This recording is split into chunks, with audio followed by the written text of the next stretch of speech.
Hello everyone, మనము noun నేర్చుకుందాం. Noun means name of the person, animals, things and place. మనం నౌన్లో person name, animals name, things ఇంకా places గురించి ఉంటుంది. Example, Raju is going to college. ఇందులో రాజు ఇంకా కాలేజ్ అన్నది నౌన్ అన్నమాట. ఇక్కడ ఒక రాజు అన్నది పర్సన్ గురించి చెప్పబడ్డది, కాలేజ్ అన్నది ఒక ప్లేస్ గురించి చెప్పబడ్డది. Monkey has climbed the tree. Monkey ఒక యానిమల్ గురించి చెప్పబడ్డది, ట్రీ అన్నది ఒక జాతి గురించి చెప్పబడ్డది. Types of nouns. మనకు నౌన్లో 5 టైప్స్ ఉంటాయి.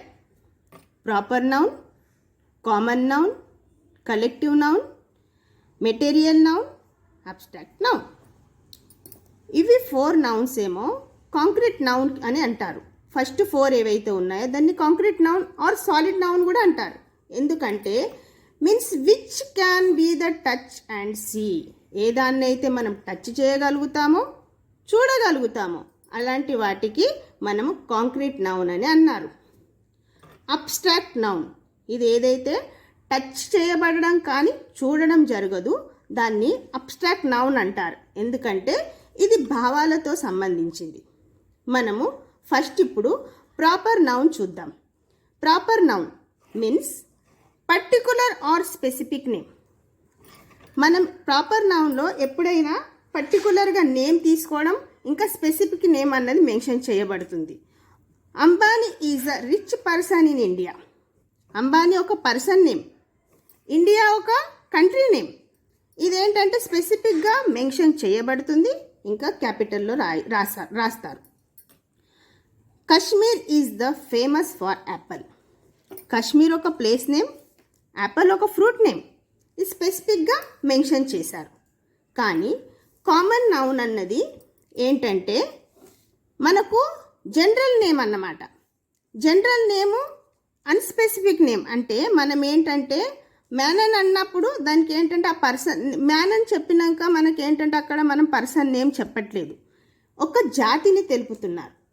Common noun means general name or unspecific name. Example, a man is the reading book. ఇందులో మ్యాన్ అన్నది నౌనే, బుక్ అన్నది నౌనే, కానీ ఇక్కడ నేము మెన్షన్ చేయకుండా ఆ జాతిని తెలుపుతున్నారు. అయితే ఒక జాతిని తెలిపేది నౌన్ ఏదైతే ఉంటుందో అది కామన్ నౌన్. పర్సన్ది నేమ్ చెప్పడం, యానిమల్ది నేమ్ చెప్పడం, థింగ్స్ది నేమ్ చెప్పడం, ప్లేస్ది నేమ్ చెప్పడం, అది ప్రాపర్ నౌన్, పర్టికులర్గా మెన్షన్ అవుతుంది. ఈ 2 నౌన్లలో ఈ తేడా ఉంటుంది. The animals live in the forest. Animal అని చెప్పారు, కామన్ నౌన్. అక్కడ ఏ యానిమలో మెన్షన్ చేయలేదు. ఫారెస్ట్ అన్నారు, కానీ ఏ ఫారెస్టో నేమ్ మెన్షన్ చేయలేదు. ఫ్రూట్స్ అన్నారు, కానీ ఫ్రూట్స్ది నేమ్ మెన్షన్ చేయకుండా ఫ్రూట్ జాతి గురించి చెప్పబడుతుంది. లేడీ అన్నారు, ఆ పర్సన్ది నేమ్ చెప్పబడలేదు. అందుకోసమే ఇది లేడీ ఇంకా జెంట్స్ జాతికి తెలుపుతుంది. ఇది కామన్ నౌన్ అన్నమాట. ఇప్పుడు third one, collective noun. Collective noun means which we can gather in a place. It may be person, animals or things, but place can't be gathered. So place are to be avoided from collective noun. అయితే ఈ గ్రూప్ని తెలుపుతుంది collective noun. గ్రూప్లో మనకు animals గురించి చెప్పచ్చు, person గురించి చెప్పచ్చు, థింగ్స్ గురించి చెప్పచ్చు, కానీ ప్లేస్ మనం గ్యాదర్ చేయలేం. కాబట్టి కలెక్టివ్ నౌన్లో మనము దీన్ని కౌంట్ చేయలేం. Collective noun is also defined as a group representative words. It always looks like a singular but represent the entire group of a particular name. అయితే మనకేంటంటే ఇందులో గ్రూపు తెలుపబడుతుంది. ఎగ్జాంపుల్గా టీమ్, ద వర్డ్ ఎలాంటిదంటే team represented group of players. మనకు టీంతో ఏంటంటే group ప్లేయర్ది తెలుస్తుంది కదా, అది ఎలా అంటే we can say a team is playing well. అది ఏంటంటే టీం చెప్పడం వల్ల ఏంటంటే ఒక ప్లేయర్స్ చాలా బాగా ఆడుతున్నారని తెలుస్తుందన్నమాట. అలాంటివే మనం ఇంకా కొన్ని ఎగ్జాంపుల్ చూద్దాం. Batch, group of students. Batch వల్ల ఏంటంటే మనకు స్టూడెంట్స్ది గ్రూప్ తెలుస్తుంది. స్టాఫ్, ఎంప్లాయీస్ది గ్రూప్ తెలుస్తుంది స్టాఫ్ ఈ వర్డ్స్తోని. Union, group of workers. Cabinet, group of ministers. Audience, a group watching TV, movie or ఇలాంటివి అన్నమాట. Mob, a group in quarrel place. ఏదైతే మనకు ఏంటంటే కొట్లాడే జనం ఉంటారు కదా, దానికి స్క్వారల్ అని అంటారు. బెటాలియన్ అంటే group of soldiers. Bunch, group of keys, fruits like grapes, bananas, ఇవన్నీ మనకి ఏంటంటే మనకు బంచ్లో ఉంటాయి. Bundle, group of books, papers, sticks etcetera. Fleet, group of ships. రో, గ్రూప్ ఆఫ్ చైర్స్. మనకేంటంటే ఏవైనా రోలో ఉన్నవన్నీ చైర్స్ కానీ మన పిల్లలు నిలబడడం కానీ ఏంటంటే ఒక్కటి వెనుక ఒక్కటి ఉండడం ఏమంటే మనకు రో అని అంటే అది మనకేంటంటే అది లైన్లో ఉన్నదని తెలుస్తుంది.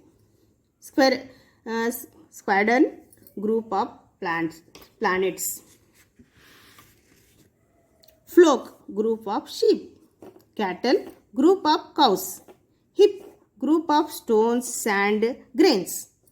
Galaxy, group of stars. Gang, group. Fourth one, material noun means a source of things or raw materials. Chair is made of iron. Chair దేంతో చేయబడ్డది? ఐరన్తో చేయబడ్డది. Chair is a thing and iron is a raw material. So it is called material noun. Material నౌన్లో మనకి ఏదైతే raw material ఉంటుంది దేంతో తయారు చేయబడుతుంది దాన్ని మనము మెన్షన్ చేయాలి. Pen is made of plastic. Ring is made of gold. Shoe is made of leather. Door is made of would.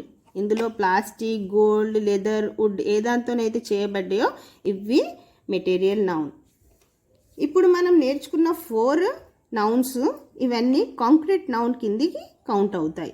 ఎందుకంటే మనం చూసినాం కదా, దేన్ని అయితే మనం టచ్ చేయగలుగుతాము, దేన్ని అయితే చూడగలుగుతాం దాన్ని కాంక్రీట్ నౌన్ అని అన్నారు. ఈ 4 నౌన్స్లో మనం ఇవన్నీ థింగ్స్ చూడగలుగుతాము, టచ్ కూడా చేయగలుగుతాం.